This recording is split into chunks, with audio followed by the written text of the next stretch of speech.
Okay, swarms. We're going to talk about swarms a little bit. This is going to be right upon us before we know it. So the end of March comes around, April, you're in swarm season. I don't know what time that is for y'all, but for us, like the end of March, we're making splits. That way we're not dealing with bees hanging in trees in April, if the weather permits. Sometimes you can't. It's very regional, beekeeping is. So I can't tell you what to do, when to do it. Your temperature is going to dictate a lot of what you do. So usually in March, before we do splits, we'll assess how big the hives are and we'll do equalization of brood.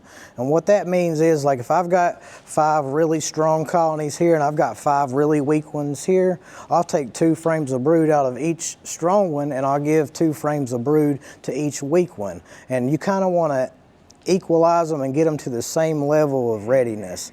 This is going to help you produce more honey. This is going to help you make your bees a little bit stronger for when the nectar flow comes on. That way the bigger ones don't rob the smaller ones, because you get into a nectar flow and you got some smaller colonies, the larger colonies might go rob your smaller colonies. So you kind of want them all to be going into the year as equally as you can. And equalization of brood is one of your first steps to swarm management, because otherwise these 5 strong ones, they're going to be swarming before the other ones. And if you can knock their numbers back, we're going to talk about what triggers swarming. I am going to make a disclaimer: bees don't read books. It don't matter if you read 100. Bees don't read them, and they're going to do the exact opposite of what you think they should do most of the time.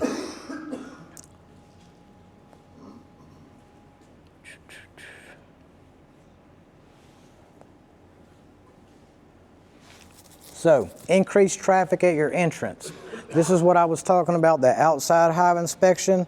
You kind of want to stand there and look and see what's going on in your hive. When you start to see increased traffic, take note of what color pollen is coming in. Jot that down. Look that up. You know, if that's something that you really want to know about, you really want to learn about them, learn as much as you can. Take every opportunity to look what's going on outside the hive. Maybe you've got a bunch of dead bees out here on the ground with their tongues hanging out. That's a good sign that you have a pesticide problem, or that you have bees that are dying. There's a lot of things that you can take into account before you even open the hive to gain the perspective of the health of this hive. You might see brown streaks and scratch marks on this hive, and then you get inside the hive and the bees are angry. It could have been that there was a skunk there the day before, or a possum scratching on the outside and just eating the bees, picking them off as they go out there. So there's a lot of things that you can gather from looking at your outside, but another one is increased traffic flow. So if you see traffic like this coming into the hives, you're probably in the middle of a nectar flow. So when you get inside the hive, you're either going to have a situation to handle or a situation that you have to mitigate. So if you get inside the hive and it's full of honey and you don't see much brood, then they're usually honey bound. This can lead to swarming. So you might have swarm cells to where that 5-minute hive inspection is now a 1-hour hive inspection, because you have to locate the queen and move her before the bees swarm. So we'll talk about that. Also, they could get pollen bound. They don't normally get pollen bound from natural sources of pollen. Pollen bound usually comes about from beekeepers overfeeding pollen. So you kind of want to always take note, if there's pollen coming in, don't put pollen out, right? So if you see a lot of pollen coming in, don't put it out. If you see a bunch of bees going back and you look around, you don't see flowers, you don't see pollen coming in, you might want to add some pollen, because you can go through a pollen dearth in the middle of June. It just depends on, there's a bunch of different weather factors that can determine if you're in a nectar dearth or a pollen dearth. Sometimes it's the early frost that puts you in one of those. Sometimes it's no rain in June that puts you in one of those. Sometimes it's just fall issues, too hot of a summer. So always looking at your entrance first before you, just step back and look before you make a decision. Always keep that in mind. So this is what honeybound looks like. You start to see a spotty brood pattern here. In these cells, you start to see nectar. So when they start to put nectar in the middle of their brood chamber and this honey starts to encroach on the edge of the brood, you're becoming honey bound. So what would you do in this situation? What should we do in this situation if you see either one of these things? This is the time to add a box. Actually, the time to add a box was last week. So being a beekeeper, it's not only about what I see right now. You take into account what you see right now and you try to predict what is this going to look like next week. You might have had honey right here, but you've seen traffic coming in. If you waited until this week to get a box on, that's going to be filled with honey. So a lot of being a beekeeper is looking ahead, kind of projecting yourself a little bit into the future. If the bees keep on at this course, I see the bees coming in strong now. They still have 90% of their box, but they're starting to put honey on the outside edge. It's time to get a box on because I want brood to be down here. I want to start building that kitchen up. So that's where all the pantry and the goodies are, right? So pollen bound. This is kind of what this will look like. So you can pollen bound your bees. They'll collect pollen and take it back as long as you're putting it out. So I've been at beekeepers' house where their whole bottom brood chamber of deeps is 40 pounds of pollen. And they're like, I put out 2 50-pound bags of pollen this week. And I'm like, I bet you did. How you gonna fix that? So, you know, if you see pollen coming in, don't put pollen out. If you don't see it coming in, look at how much pollen you have. You're usually going to see a pollen frame next to your brood. So you're going to go take an empty frame out. It's usually empty at first, and then they'll fill the outside edge frames with honey first. And then the frame that's facing in toward the brood, it'll usually have honey on the back. It'll have pollen on the front. Sometimes there's 2 pollen frames. They try to keep that pollen next to the brood. Sometimes the pollen will be in the same brood, in the same frame as the brood. It'll be on the outer edges. You'll see that mirrored in the outer edge with a pollen ring, a honey ring, and a brood ring. I might have a picture of that, I don't know. So the queen retinue. This is the queen retinue, retina like your eye. These is the royal court of bees. These bees are directly in contact with the queen. They're responsible for feeding the queen. They're responsible for putting this queen pheromone out into the hive. It's called the queen mandibular pheromone. There's also the queen retinue pheromone. There's several pheromones that is associated with the queen.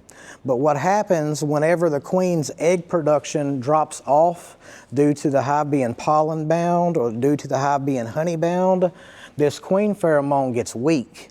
So the bees, they stop feeding, the retinue stop feeding the queen, and they start running her around the hive. They kind of run in front of her and make her chase the food, but they don't give her any. They're trying to make her lose weight. That way she can fly, right? They're getting her ready to swarm. So she stops laying eggs eventually because she's not getting food. They usher her into the bottoms of the cells and make swarm cells to leave because their trigger for this is there's no more eggs. The pheromones dropped off. So that's when they start to work the magic and start creating a swarm habitat. And one way that we can manage that is by giving them a box. If we already have honey in our brood chamber, we can move those frames out and give them fresh frames for eggs. And I like to run a deep and a medium for a brood chamber. I'll have a deep on the bottom and a medium on top. And when my outer frames start to get filled up with honey, I'll pull those frames up above the excluder. And even if they have brood in them, in 21 days, the brood's gonna hatch out and they'll backfill that frame with honey as well. So we'll talk about that as well, but the queen pheromone is what triggers the swarming to happen. So that's the queen mandibular pheromone. I just said all that. See, I told y'all I can't read. So this is what a hive almost to the point of swarming looks like. And I run all of my hives like this. So it would appear that there's nowhere to lay eggs, but this entire area is eggs. None of my honey is kept down here in this bottom portion. So I'm getting ready to split this hive. You see I have a deep and a medium frame here. What I will do, I will run this thing to the edge of swarming. This is how I produce so much honey. I'm gonna give y'all my little trade secret. This is really dangerous to do unless you're really active in your bees. But I will let them fill up these outer frames and then I will pull them up. This is like in March, I was splitting this hive. I just made this hive, it was a buckfast hive. And usually what I'll do, I'll take these feeders out at the end of March when I take my feeding shims off. I'll put my other 2 frames back and I will make a decision if I want this to be a honey production colony or if I want to make a split from this hive. I do about half and half. Like I like to increase my numbers, but I also like to have a good honey production. Every time you split your hive, you're gonna lose a little bit of time on production. That's not always the case in some genetics. Buckfast are really, they buck fast. That's all I can say. So medium and a deep and a medium. And this is talking about a congestive swarm. And what happens is, like, this can happen from pollen bound, this can happen from honey bound, or this can happen from too much brood. This can happen from them being brood bound and she can't lay eggs because all the frames are full. So if you are to make a split and there are not swarm cells available, you can just take frames of brood out. As long as you have eggs and larvae and a little bit of pupa and you give them a little bit of honey and pollen, you can take 5 frames from anywhere. As long as you have those components, they will graft their own queen, because once those frames are separated from this colony and you make sure your queen's not on those frames, sometimes that's hard to do, but it's a lot easier to do with 5 frames than it is with 10. So a lot of times when I make splits, I don't look for the queen, I just look to make sure she's not there. I find 5 frames that I want to use, make sure that there's open brood with eggs and larvae. They will select their own queen, they will make their own cells they'll make emergency cells with that larva or those eggs, whatever they choose, and they'll graft me a new queen. There are cases where you do have to locate the queen, and it's usually because it's too late. They're already pollen bound, they're already honey bound, they've already started the swarm mechanism. So we're gonna look at that, and this is what you would see when it's too late. When you see capped swarm cells, like, you can't turn off the swarm. If you see this, they're gonna leave. It doesn't matter if you block it up, it doesn't matter if you split some of them out, they're 100% gonna leave because they've already slimmed her down, if they're not already gone. She could already be gone. A lot of cases you can catch it. If you're doing inspections every 2 weeks, you're adding boxes when you're in there, making sure that they don't get to that point, you can mitigate your swarms. And I'm not saying you're not gonna have swarms. I don't care how good you are. I don't care if you're in there every week. You're gonna miss one at some point in time. If you looked over every frame, my brother has found swarm cells on the inside of the box, not even on a frame, stuck to the side of the box.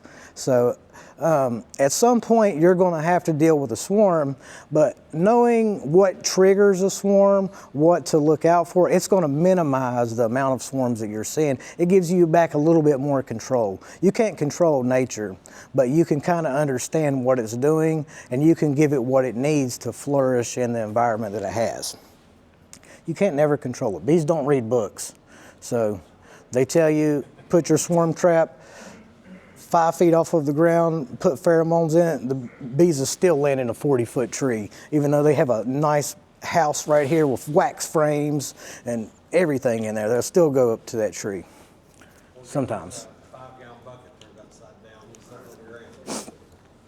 I'll show you, I got a picture in here of the most unique swarm I ever caught.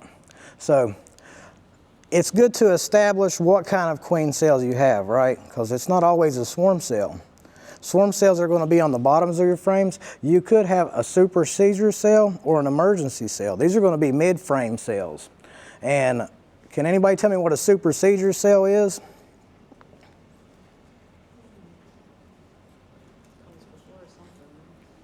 Getting rid of the old queen. Getting rid of the old queen, that's right.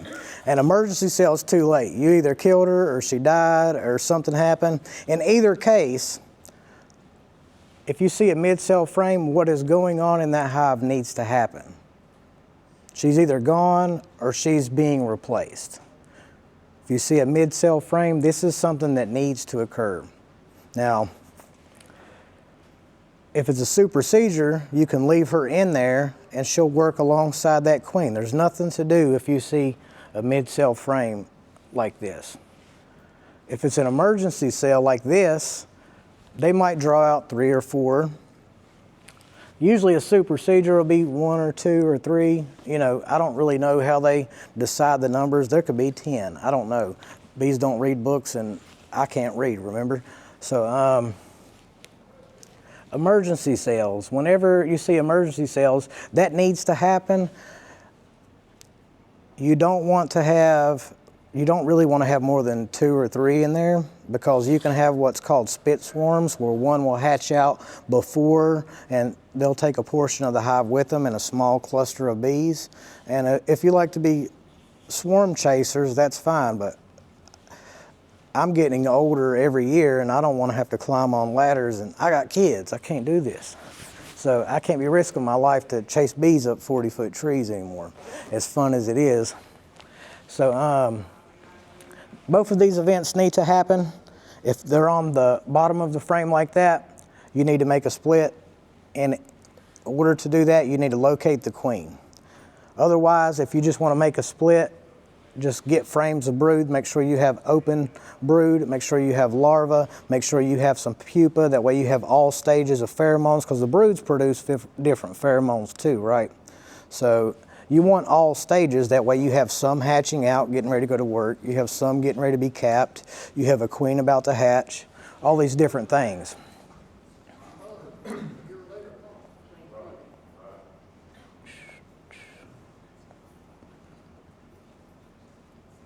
So how to use a queen excluder. Some beekeepers use them, some don't. What is it? Before it's over? Oh. Okay, queen excluder. Above the brood chamber.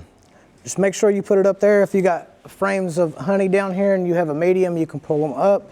But you don't ever want to put a queen excluder on unless you have drawn out comb. We're going to jump through there. This is the do nothing method to catch swarms. That one was about 4 J's high. We had to cut a tulip poplar pole and I had some electrical tape. I taped it to a bucket. Learned a good lesson. Split your bees, make sure they don't get honey bound. I told you about how to make a split. You want larva, eggs, pupa, a little bit of honey, a little bit of pollen. There's a couple different types of split. The walk-away split is one that I like to use a lot. I'll get all the resources that they need, and you literally put it up, walk away, let them make their own queen. Swarm control split, you have to locate the queen and move her with some of the brood, and that's when you see a swarm cell, because if you leave her in there with swarm cells, she's still going to leave. How long does it take? It doesn't matter. 45 days, you're going to have a new queen. There's a long list of things there. It takes her to hatch out, then she has to mature. She has to lay her first eggs. The eggs have to mature. It's 45 days in between. Let's see. We can't hear the video, so we're going to move on. We talked about a walk-away split. A lot of times when I do a walk-away, if I've got brood in both boxes, I'll just set a whole box off and walk away. The queen's in one of them. I come back in a week, she's going to be in this one or that one. The one that don't have a swarm cell in it, that's the one she's in. Let's see. Swarm control, same thing. Find the queen. Blah, blah, blah. Swarm traps, they're great. They got one on the table. If you can hang them up. We've put them on the fence. We put them next to the bee yard. I use nuke boxes for swarm traps. You could use a bucket for a swarm trap. Bees, like, you can use your imagination. Swarm commander, it works really good. I will spray that in there. That it imitates the same pheromones that hive has, so it kind of attracts them in there.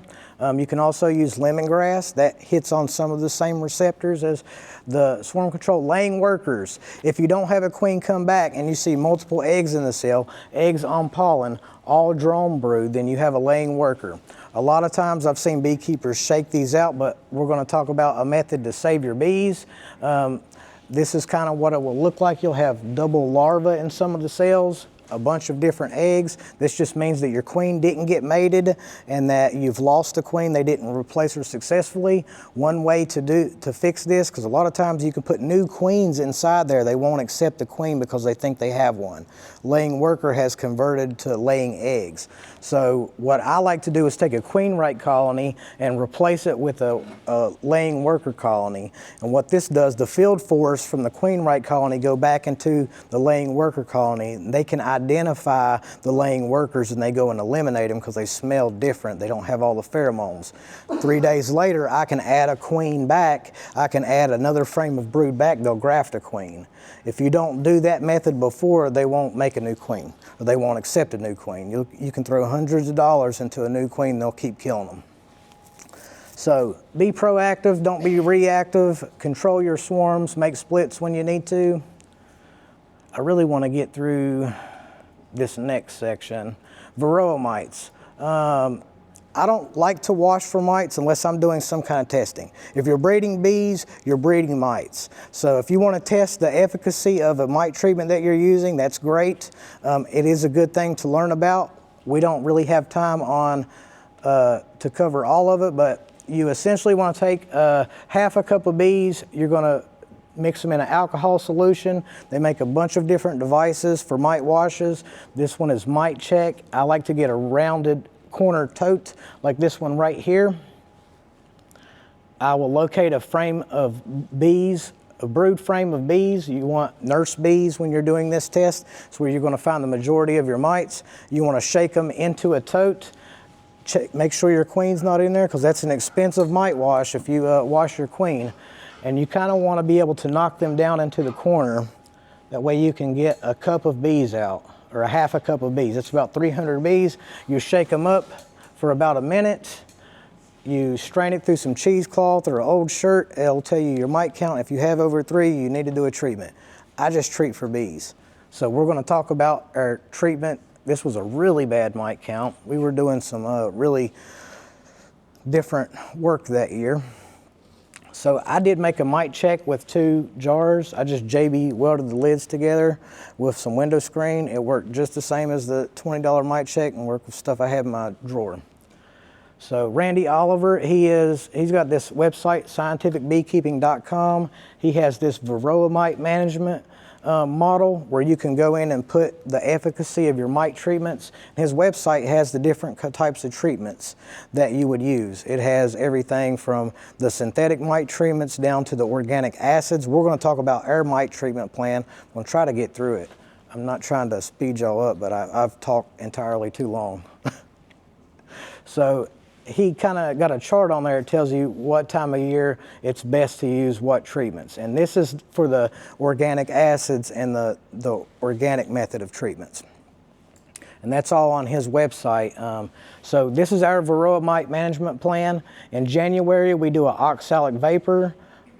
Between January and March, April and May, between April and May, we do a formic acid pad treatment of 2 pads.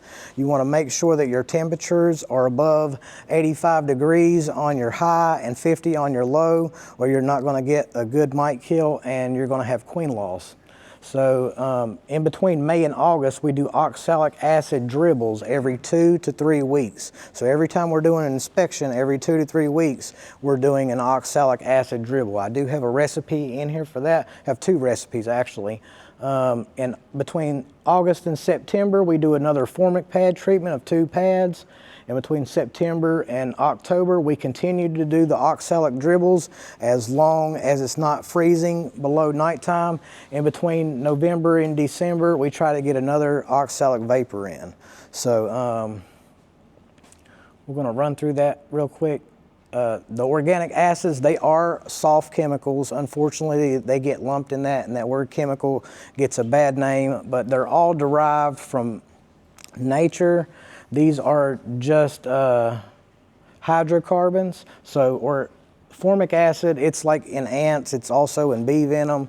This is FDA approved to use while your honey supers is on. This does not leave residues in your comb or in your beehives or in the honey.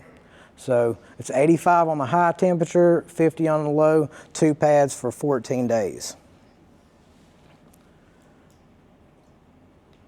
So this is what it looks like after we did a treatment. And you can see how good the kill is on that. That was one of my brother's colonies. I'm gonna throw him under the bus like that. So oxalic acid, this is just a apibioxyl. We actually use the Florida Laboratories brand, but there's 2 different ways that you use it. You're gonna use it in a dribble, and you're also gonna use it in a vapor. So there's a couple different rules to each of them. With your dribble, you wanna use 4 tablespoons of oxalic for, we'll just round that up to 3 cups of water. It's not rocket science. It's not going to kill your bees because you got 0.25 more cups of water in there. 3 cups of sugar. This is going to give you 20 treatments, and you want to discard this after 24 hours because the sugar in the mixture, it will change the oxalic acid into formic acid with a chemical reaction. So you want to dribble 60 milliliters per hive, 5 milliliters in between frames. You can use a syringe like this to get that 60, or you can get one of these revolving syringes on Amazon. This is awesome. It puts out a perfect 5 milliliters. And you just dribble it in between the frames on top of the bees. You don't want to use it where there's not bees. You want this to directly hit the top of the bees. So this is a topical treatment. This is only killing the phoretic mites that's riding around on the backs of the bees. The only treatment that's going to penetrate under the cells is the formic acid pads. So this is another recipe. This one involves glycerin. If you don't have glycerin, you can use the sugar water. So this is just an alternative recipe that uses glycerin instead of the sugar water. You can store this one a little longer, but it's a little bit more expensive to buy the vegetable glycerin. Oxalic acid vapor. This one, you want to make sure it's at least above 37 degrees before you do this one. And you want to have your personal protective equipment when you do this one, which is a respirator mask. And you want to make sure you have the right filters, because if you don't get the organic vapor and acid gas filters, there's a bunch of different ones. You want to make sure it's certified for organic acid, organic vapors and acid gas, or this stuff will sublimate inside your lungs and cause you to have respiratory issues. So eyewear, nitrile gloves, works wonders. So taking notes, this is something that I like to do. I want to know 2 or 3 things. I want to know if it's queen right, if it had a queen when I was there on my inspection, and I want to know what kind of treatment. Formic pad treatment, oxalic acid dribble treatment. I want to know when I treated. I want to know if it had a queen. That way I know if I need to fix it. I also take other notes. I'll put like if it was a dead out or it died, whatever I want to note. I just want to know if it has a queen, if it was treated for mites, when I did it. That way I can keep a good track record. I like to use the paint markers of the color of the year. That kind of keeps my notes neat, and by the time it washes off, I'm usually well beyond where I need to know. Any questions on that one? All right, we're going to try to push through the last section. This is going to be some of the first nectar sources you might see coming out first. I'm just going to run through them. This one you're going to see between February and May. Maple is obviously what you're going to be seeing between now and April. You got purple dead nettle. They are collecting from these. Colt's foot, you're going to start to see these probably next month. It just depends on the weather. All these are depending on weather. So hairy bittercress, they will collect nectar from these. These are just some of the things to keep an eye out for. It kind of gives you a little, it's on the way, it's on the way, it's on the way. We're just trying to get through Jack Frost. So dandelion, you'll start to see some of that. Dandelion usually gets mixed up with colt's foot. You have to look at the leaves, that way you can tell the difference, but it's a flower the bees are usually collecting from it. So this is our first crop. This is an invasive, this is autumn olive. This is some of the most delicious honey that I've ever had. It's really floral honey, and if we don't get early frost, you have the opportunity of collecting autumn olive. It runs from April to May, and it butts right up against your black locust flow or your locust flow. There are 10 different species of locust. There's also this bristly locust, which is the purple locust over here. This one comes in like bush form. And the autumn olive is almost a clear honey. This is going to be a little bit darker, a little bit more tinted yellow. It's going to have more of a bite to it. The autumn olive is going to be really floral. So a lot of times you can separate these crops if you pull them off. You can't separate them 100%, but you can get it close if you know what times they're coming on. This one kind of starts to come on between April and June. You just kind of have to start learning to look at your trees and notice what you have in the area before you and you'll get better at it every year, identifying what you have and when it's blooming and keeping a track of that. Tulip poplar is the next one for us. We will get tulip poplar if we don't get heavy rains in the spring, because the rains will knock the flowers off of these. This is going to be a darker honey, almost a red buttery flavor to it. I've heard beekeepers say that it tastes a little bit nutty. It just depends on how much it blends with either locust on the front end, or if you've taken the autumn olive out. It can always taste different. If you're not able to separate it, you can't really tell what you have. So if we do get the blooms knocked off of the trees, we normally will get blackberry honey instead. So the bees are usually going to what's mostly available. So if there's more tulip poplar, they're going to go to that. They're not going to collect as much from the blackberry. So if they knock all the tulip poplar flowers off, you might notice that it's more fruity tasting honey and tastes more like blackberry. But for us, that's usually if we get heavy rains. So basswood, this one comes on in between June and July. It's going to be our last crop in between the dearth before sourwood comes in. This one is going to have a minty flavor. You might hear all the old beekeepers or the older beekeepers call this Lynn honey, and it's going to have a minty aftertaste at the end. It's really good in flower teas because it contrasts really well. So sourwood, we will get sourwood if we don't get a summer drought. So sourwood needs like good rain throughout the summer to make a good sourwood crop. It's usually our biggest crop. We've collected up to 5 honey supers off of a hive of just sourwood honey.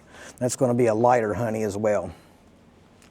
So Japanese knotweed is our last crop. We don't pull anything after sourwood. This is another invasive. It's also called red bamboo honey. I don't know if this grows much here, but down where we live, like, we have creeks and they're lined for miles with this, and they will put up 2 boxes of this really, really dark honey. This honey crystallizes a lot faster, really good in flavor.